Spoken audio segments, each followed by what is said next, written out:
আজ থেকে তো শুরু আমাদের এখানে সেই নজরুল মেলা, যে নজরুল মেলার নাম সারা জায়গায় ছড়িয়ে আছে। সকালের দিকে ওই 7:30টার দিকে প্রভাত ফেরি বেরিয়েছিল, আর তখনই রায়ন ঘুম থেকে উঠে প্রভাত ফেরি দেখে তো বেশ খুশি। সকালে ঘুম থেকে উঠে যেহেতু সে প্রভাত ফেরি দেখেছে, তাই খুব সকাল সকাল আজকে ঘুম থেকে উঠেছে। আর তার সকাল থেকেই শুরু হয়ে গেছে, মা কখন মেলা যাব। আর এখন যে রোদের তাপ বেড়েছে, এখন তো দিনের বেলায় ততটা বাইরে বেলা হলে বেরোনোই যায় না, তাই রায়নকে নানা রকমভাবে বুঝিয়ে রেখে দিয়েছি ঘরের মধ্যে। আর এখন সে গোসল টোসল করে খেলা করছে। আর এই মেলায় না প্রচণ্ড গরম হয়, যেহেতু এটা জ্যৈষ্ঠ মাসে গরম হবারই কথা, তাই রায়নকে খুব হালকা পাতলা জামা কাপড় পরাবো। আমি বলেছিলাম রায়নের জন্য একটু ঢিলে ঢালা টি শার্ট নিয়ে আসতে, আর তাই তার পাপা এই টি শার্ট দুটো নিয়ে এসেছে।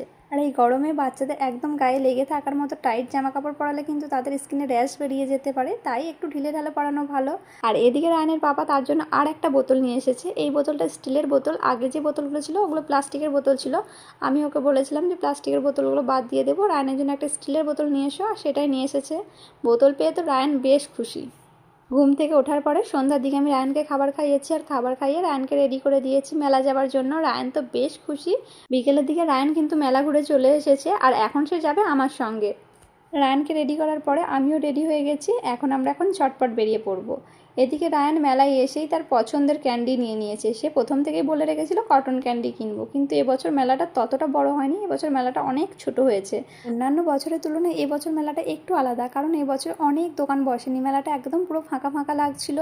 প্রতি বছর এই প্রথম দিন থেকে এত মানুষ আসে, এত ভিড় হয় মেলায়, কিন্তু এবছর ততটা ভিড়ও হয়নি। আর এই সারা মেলা রায়ান আমাকে নিয়ে ছুটিয়ে বেরিয়েছে, এই কিনবো ওই কিনবো, এটাই চাপবো ওটাই চাপবো। একটা গাড়ি থেকে নামছে আর একটা জায়গায় যেয়ে বলছে ওটা চাপবো, একটা জিনিস কিনছে, সেখান থেকে গিয়ে আর একটা জায়গায় বলছে চাপবো কিনবো। মানে সারাদিনও শুধু ছুটে বেড়াচ্ছে আর আমাকে নিয়ে ওর সাথে সাথে টানছে।